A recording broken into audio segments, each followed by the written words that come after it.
ou un autre, peut-être une autre recrue qu'on attend. Parce que s'il faut, on peut avoir un autre attaquant qui arriverait. N'oublions pas qu'il y a Amin Harit qui est sur un départ aussi. On ne parle pas assez d'Amin Harit. Est-ce que ça se ferait pas en soum-soum un départ d'Amin Harit? Le départ d'Eli Wahi, c'est déjà fait. Et pourquoi pas une arrivée d'un gros neuf derrière, avec Amine Gouiri en plus. Moi, je vois bien un scénario comme ça, une surprise. On a été surpris par l'arrivée d'Højbjerg, on a été surpris par l'arrivée Bon, les amis, il nous reste 10 jours de mercato et il y a un match aussi qui se précise, c'est celui-là, Nice-OM. Donc, mercato, actu et avant-match pour cette vidéo-là. Tout d'abord, on va voir dans cette vidéo-là que l'OM recherche activement un remplaçant pour le départ officiel, ça y est, c'est fait, d'Eli Wahi du côté de Francfort. Et ce sera peut-être Amine Gouiri, on va le voir dans la vidéo bien sûr. Si Eli Wahi part, un attaquant fort, c'est deux arbitres qui nous l'annoncent pendant la conférence de presse d'avant-match face à Nice. Donc jusqu'ici, tout le monde a tenu ses promesses. S'il part, je m'attends à ce qu'il y ait un un remplacement fort. Donc un remplaçant fort, est-ce que c'est Amine Gouiri ou un autre? On va voir ça dans la vidéo. Mais il y a aussi un autre départ du côté de l'OM qui se précise et c'est celui de Ismaël Koné. Donc c'est dans la conférence de presse, encore une fois, Roberto De Zerbi nous annonce Koné va probablement s'en aller. C'est pourquoi il n'y avait pas de sens qui s'entraîne avec nous. On va voir ça ensemble tout de suite. Après quoi?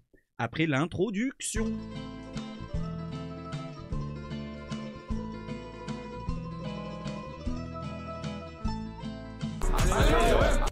Et allez l'OM. Et pour commencer, le petit entraînement personnel de Faris Moumbagna qui retourne sur le terrain et qui se prépare à faire un retour. Alors, ça ne sera pas pour tout de suite, selon l'équipe. Normalement, on va prévoir vers le début avril pour le minimum. Au grand minimum, un retour au plus tôt de Faris Moumbagna pour le début avril. Donc, on va lui souhaiter bonne chance pour la suite de sa réathlétisation et sa remise en forme.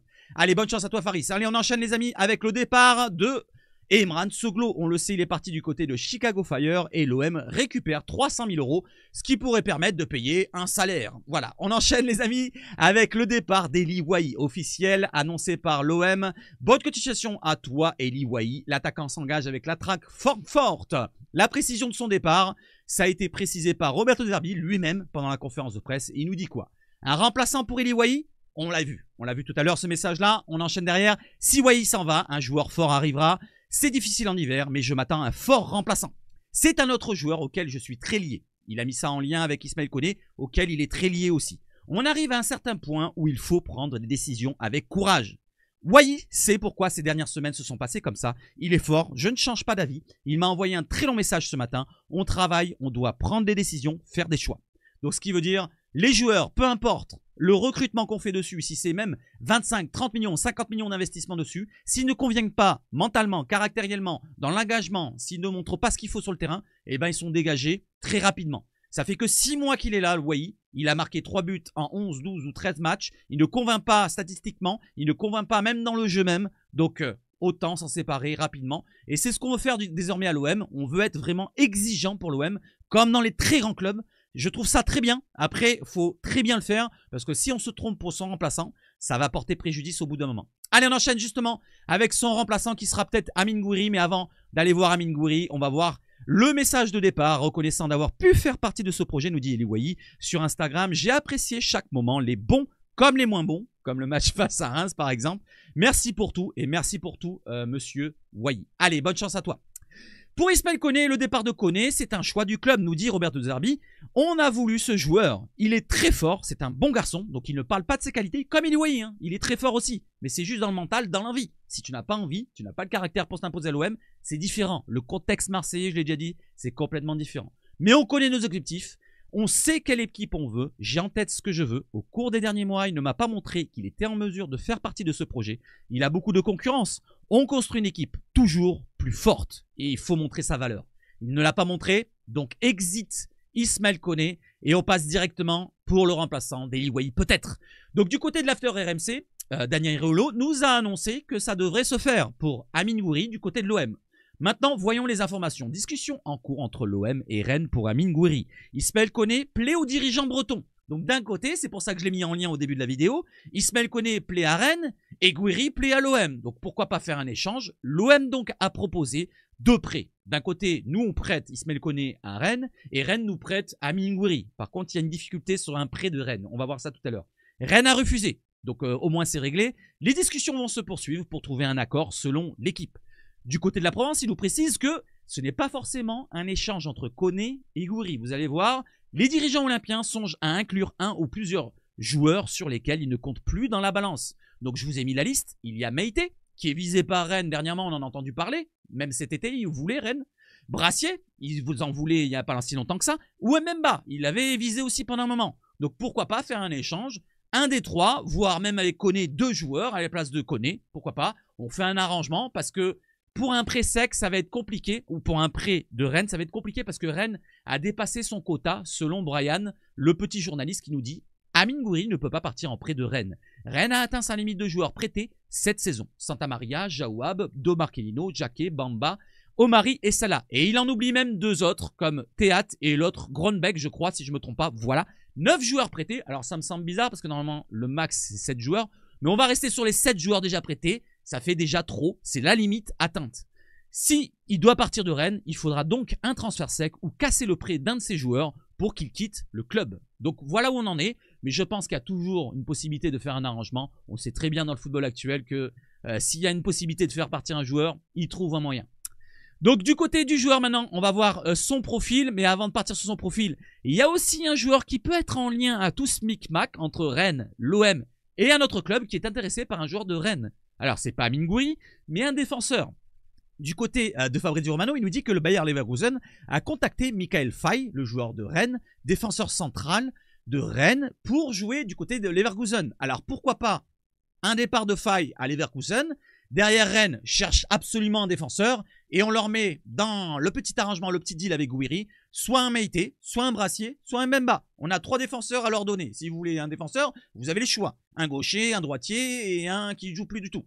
Voilà, donc n'hésitez pas à me dire ce que vous en pensez. Est-ce que ça serait possible pour faire un échange? Et lequel voyez-vous partir s'il y a un échange? On ne sait jamais dans le scénario. Allez, on enchaîne avec le profil maintenant d'Amine Gouiri et on va voir qu'il a un profil particulier parce que c'est un joueur vachement polyvalent. Il peut jouer à plusieurs postes.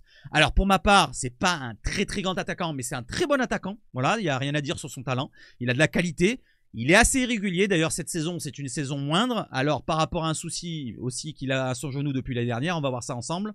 Il a que 24 ans, il aura 25 ans en février. Il a déjà prouvé sur plus de 200 matchs en Ligue 1. On va voir ça tout à l'heure dans les stats aussi. 1m81, algérien pour 12 sélections, pas 6 comme il y a marqué là en jaune.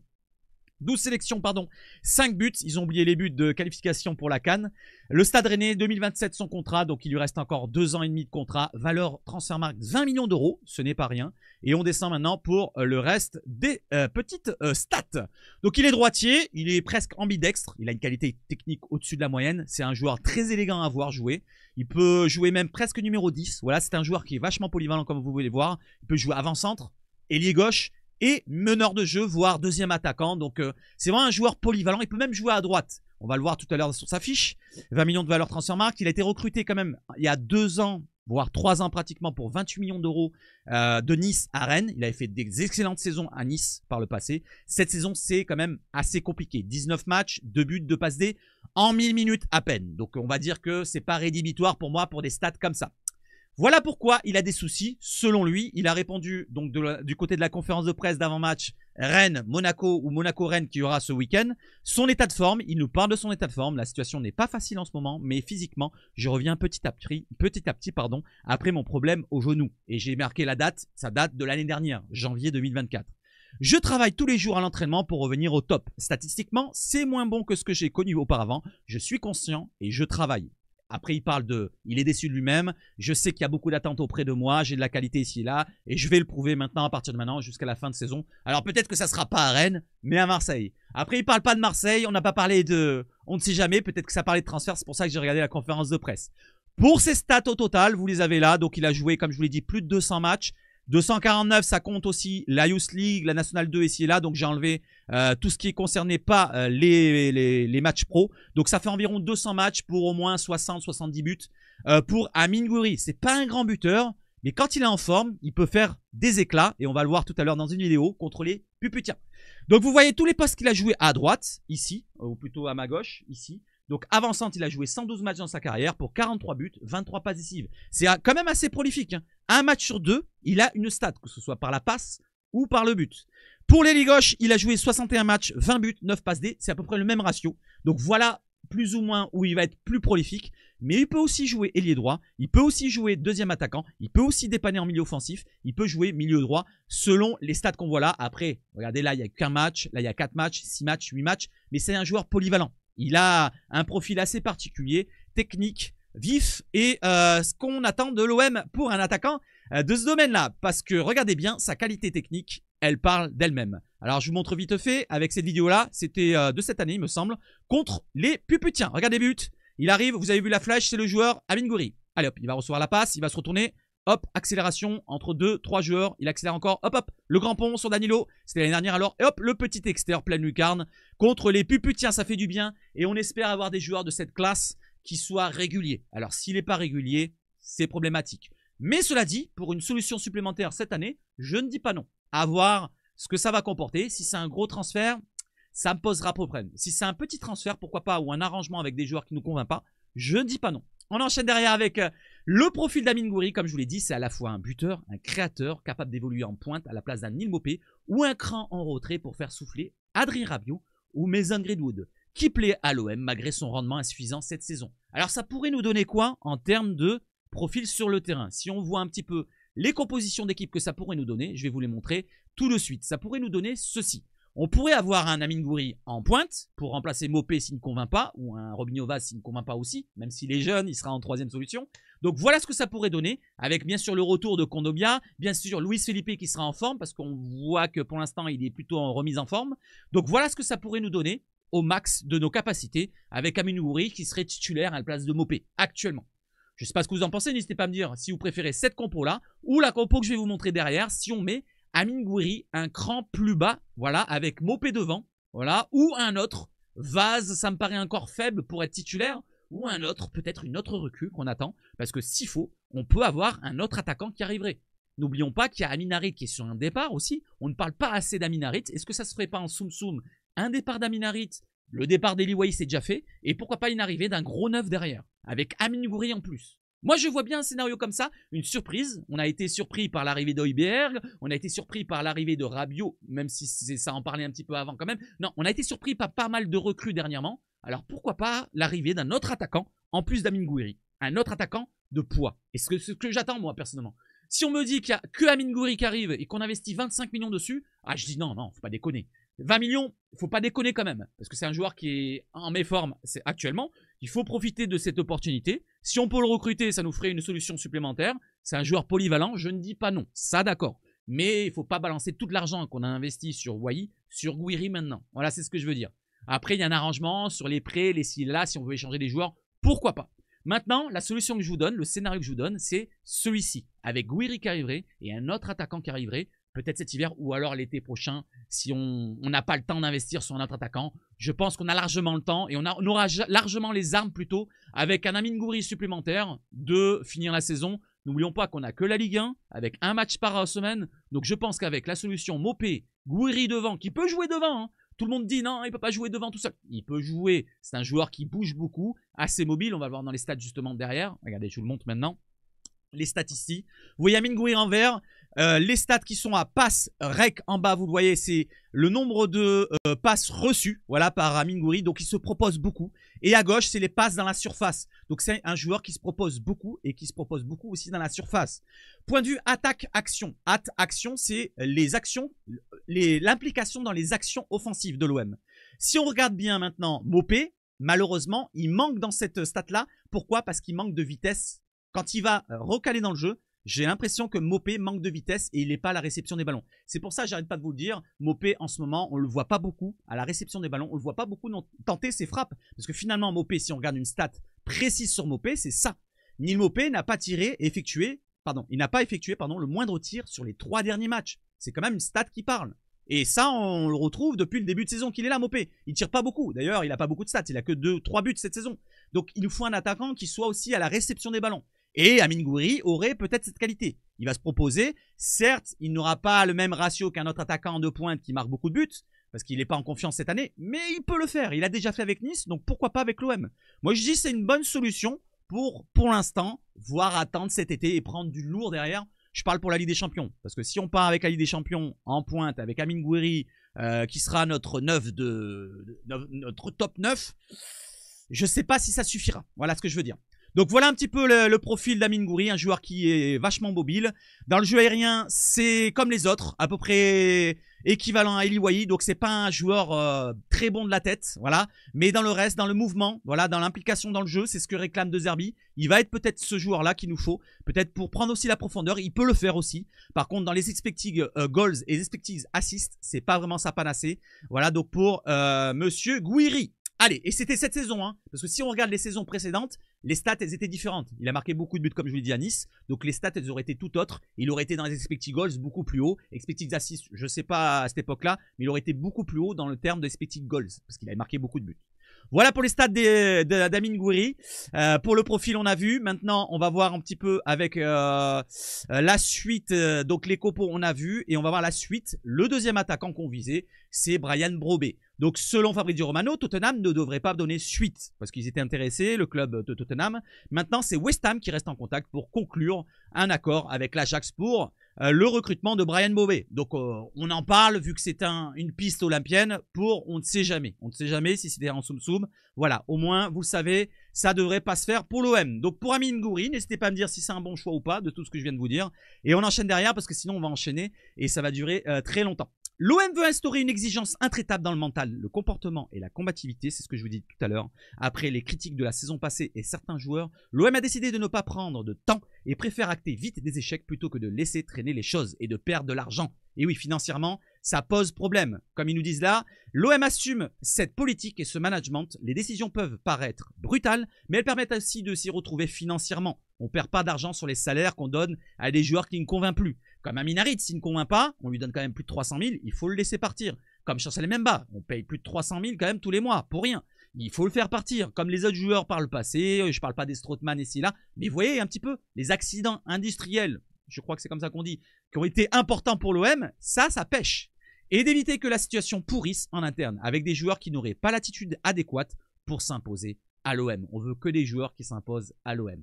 Concernant un joueur qui s'est imposé à l'OM avec le temps, Leonardo Balerdi, il est suivi. Apparemment, selon Il Messaggero, donc le média italien, la Roma s'intéresse à Leonardo Balerdi. Le joueur plaît beaucoup au directeur sportif Florent Gisosfi. Le club s'était déjà intéressé à lui en 2018 quand il avait 19 ans. Il y a un autre joueur aussi qui concerne l'OM et la Roma, c'est Zalewski. Et selon Il Messaggero, la Roma penserait pourquoi pas à mettre un petit deal en place, un échange entre Zalewski et Balerdi, avec de l'argent bien sûr. Alors pour l'instant, il n'y a pas d'informations concrètes là-dessus, mais on va suivre ça de très près. Je pense que l'OM va garder Balerdi, on vient de le prolonger en début de saison, ça m'étonnerait qu'on le laisse partir cet hiver, ou peut-être cet été, peut-être. Moi je vous l'ai dit, hein, s'il y a une grosse offre qui tombe pour Balerdi prochainement, je pense qu'il pourrait partir. Pas cet hiver, mais l'été prochain, donc on va suivre ça de très près quand même pour la suite de ce dossier. Allez, on passe directement maintenant à quoi? Au match. Et oui, l'avant-match, c'est ce qui nous importe avant tout sur le terrain. Et oui, parce que l'OM a des objectifs cette saison. D'abord, gagner à Nice. Voilà, donc le premier résultat de cette 19e journée, c'est Auxerre Saint-Etienne, un but partout, avec encore un Traoré qui marque un but. Ce joueur-là, qui est quand même assez talentueux, qui a marqué contre l'OM, il me semble bien. Traoré, le joueur prêté par Bournemouth. Un joueur intéressant, voilà, qui marque son 8e ou 9e but en cette saison, donc ça serait intéressant de voir un petit peu ce que ça donne. Du côté du Nice-Marseille, bien sûr, on va regarder les classements entre Nice et l'OM. Et l'OM est deuxième toujours, avec 9 points de retard sur les Puputiens et 7 points d'avance sur les Niçois, 5e. Donc les Niçois qui ont la 5e place actuellement, les Niçois qui ont fait tourner en Europa League, on va voir ça tout à l'heure pour les compos, et les Niçois qui ont, attention, un super ratio à domicile.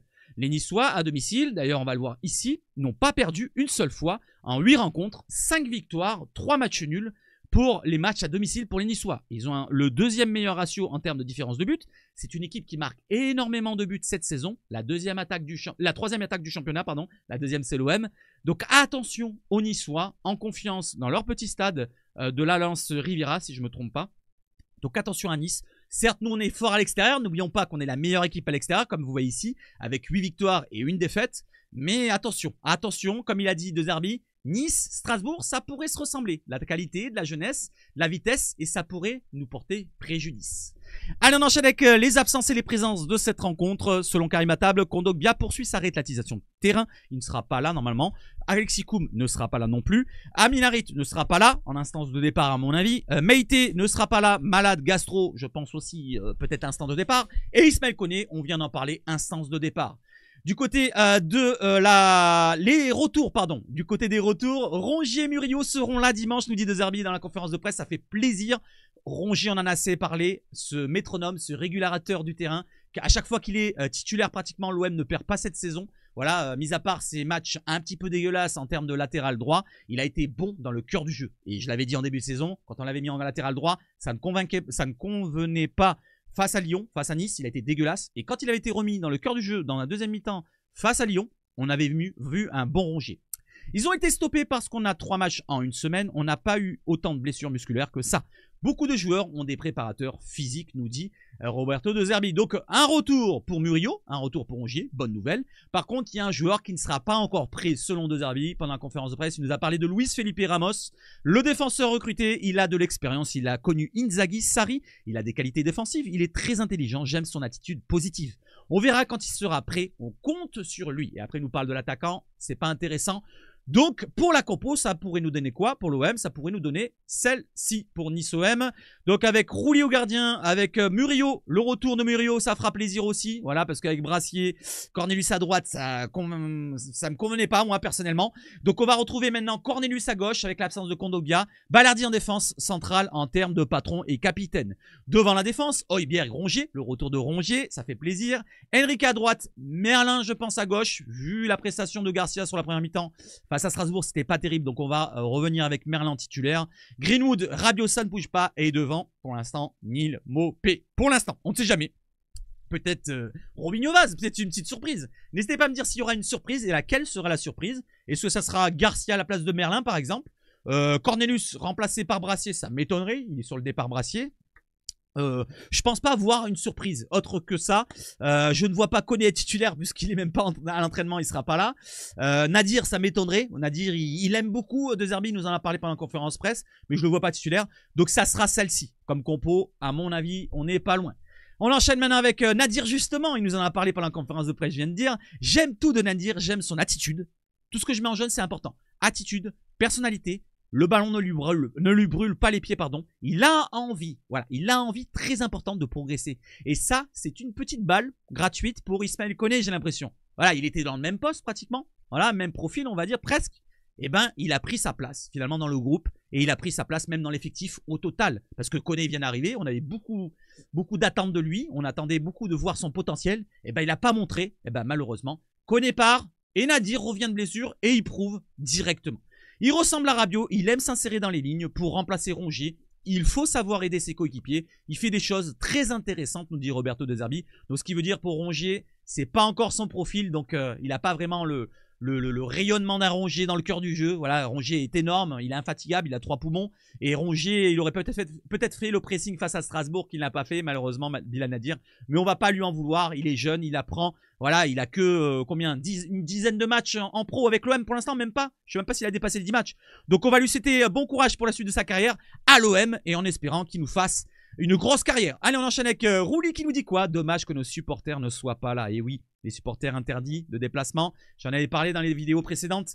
Un match chaud à Nice. Nous, on joue au foot. On a démontré qu'on pouvait très bien jouer à l'extérieur. Ce qui se passe hors du terrain nous intéresse peu. Dommage que nos supporters ne soient pas là. On jouera pour eux, nous dit Rouli. Donc force à tous les supporters qui voulaient se déplacer et force à tous les supporters qui vont se déplacer parce que je pense qu'il y aura un peu de déplacement. C'est pas très loin, hein. Marseille-Nice, t'en as même pas pour 2 heures de déplacement. Donc tu peux te garer à 10 km, à 100 mètres du stade, 200 mètres du stade et tu peux aller rentrer à pied. Tu mettras pas ton maillot de l'OM et tu le mettras dans le stade, tu l'enlèveras au dernier moment. Voilà.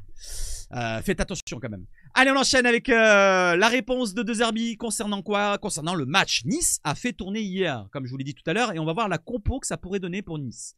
Ce sera dur comme contre Strasbourg. Ce sera la même chose contre Nice. On a bien travaillé cette semaine. Greenwood, après il nous parle de Greenwood, il est fort. On est l'équipe après le PSG qui génère le plus d'occasions dans la surface.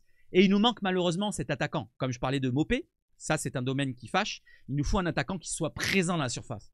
Mopé, eh ben, il manque un petit peu de présence dans la surface. Parce qu'il descend dans le jeu, il fait des déviations, mais derrière, il manque un petit peu de vivacité pour récupérer ce retard. Peut-il finir meilleur buteur? Il y a aussi Barcola, David, Dembélé, mais il a le potentiel pour marquer 20-25 buts. Bah tiens, donnez-moi votre nombre de buts que vous voyez pour Mason Greenwood. Allez, on enchaîne avec la compo probable. D'abord, la dernière compo des Niçois du côté de Elfsborg. Je ne sais plus comment ça s'appelle, le club suédois qui a gagné 1-0. Donc, ils sont éliminés de l'Europa League, les Niçois.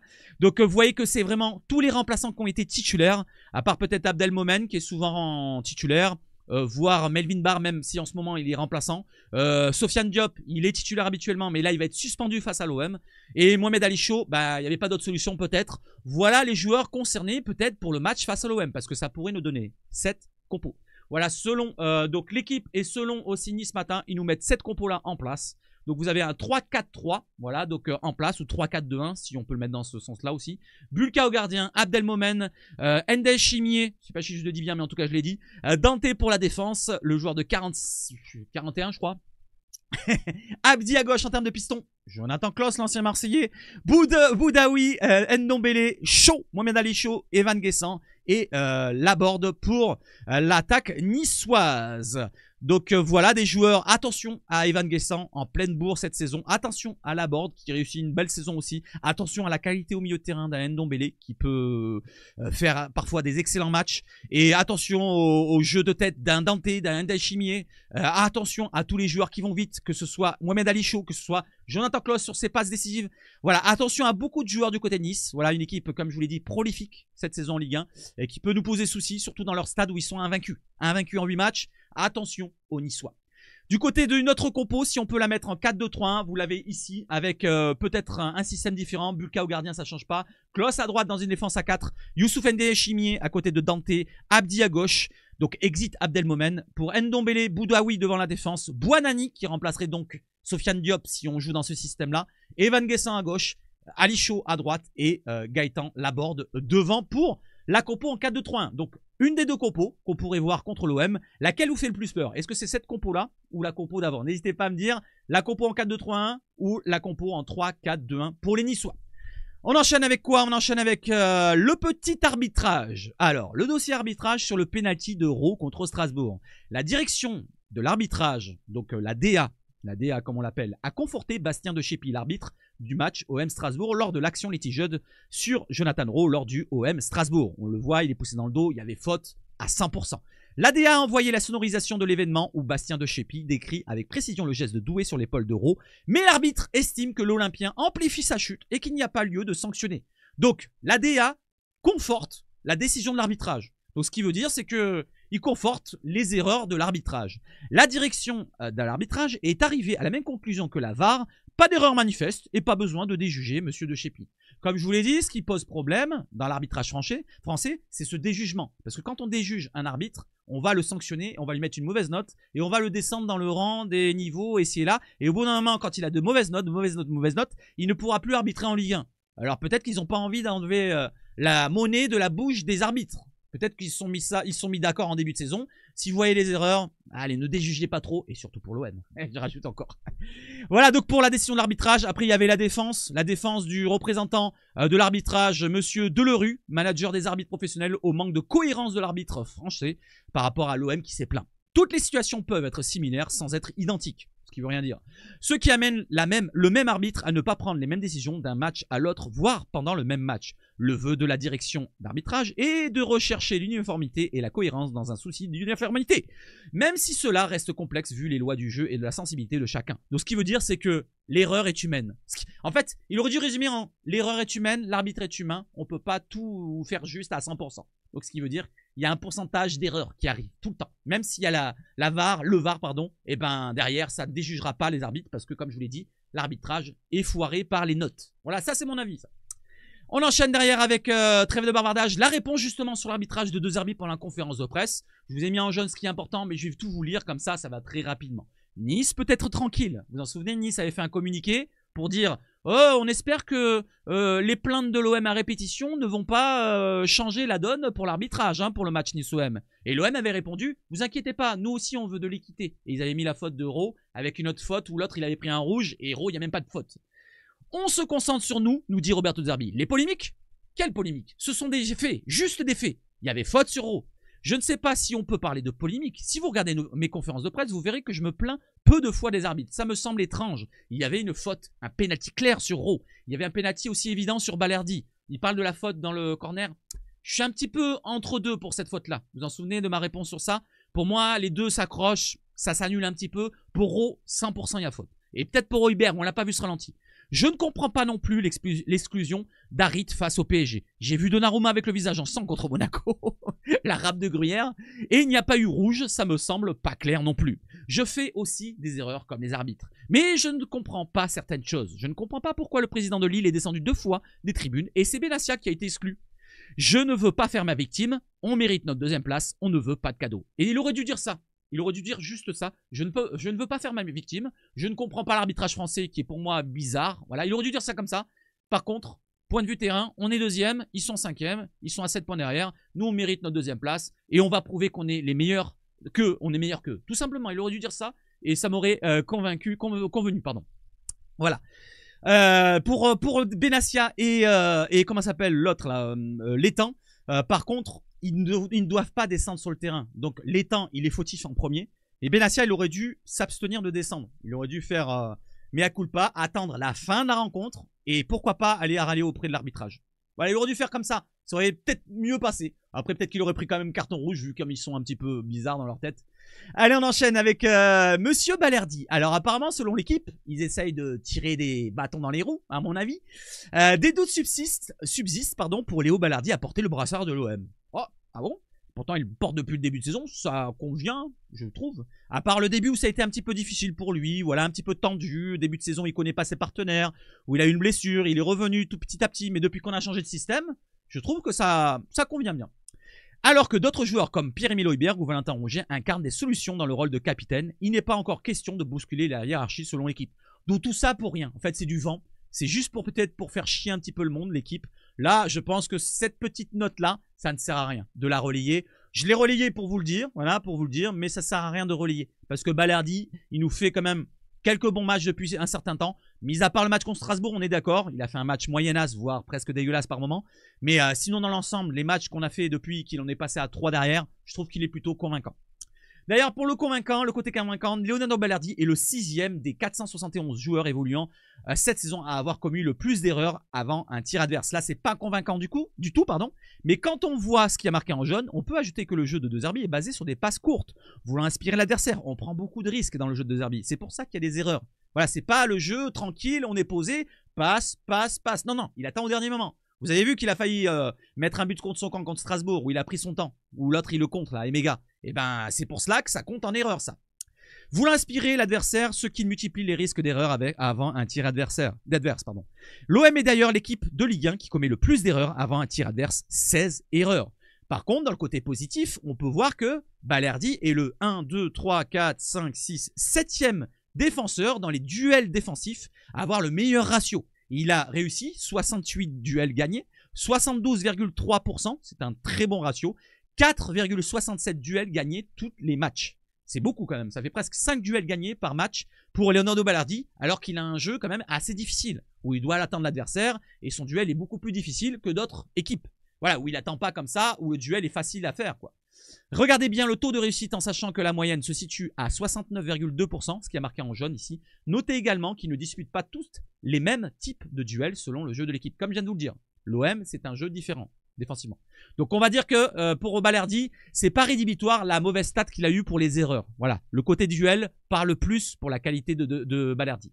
Pareil pour les duels de la tête aérien pour Murillo, qui est le premier joueur dans le championnat de France apparemment, selon StatOMP, 81,5% de duels gagnés dans le jeu aérien pour Amir Murillo. Donc bravo à Amir Murillo. Et on va rester sur cette note, voilà, positive pour cette victoire qui se propose à nous, j'espère. Voilà, je vais pronostiquer maintenant la rencontre de Nice-OM et je vais vous donner mon pronostic. Maintenant, sur le gros écran. Allez, on se retrouve là. Mon pronostic pour la rencontre. Ceux qui sont arrivés jusque-là, n'hésitez pas à donner vos pronostics en dessous. Je vais donner un pronostic de... Allez, un match à but, pourquoi pas. Vu que Nice marque beaucoup, on marque beaucoup. 3 buts à 2. 3 buts à 2 pour l'OM, bien sûr. Allez, 2 buts à 3. Et je vais vous donner les buteurs, tiens. Mopé, voilà, qui voudra prouver qu'il est toujours là, présent. Un but d'Enrique, plein de forme encore. Et Mason Greenwood. Allez, n'hésitez pas à me donner vos buteurs. N'hésitez pas à me donner ce que vous voulez, les buteurs, les scores ici et là. Les amigos. Allez, je vais vous souhaiter de passer une excellente journée. Vive le foot chez Savage Foot. Bon week-end à tous. Et on se retrouve pour la prochaine vidéo, sûrement Mercato. Et le débrief, bien sûr. Je ne serai pas là à présent pour le match, malheureusement. Vive le foot chez Savage Foot encore une fois. Et surtout, allez l'OM!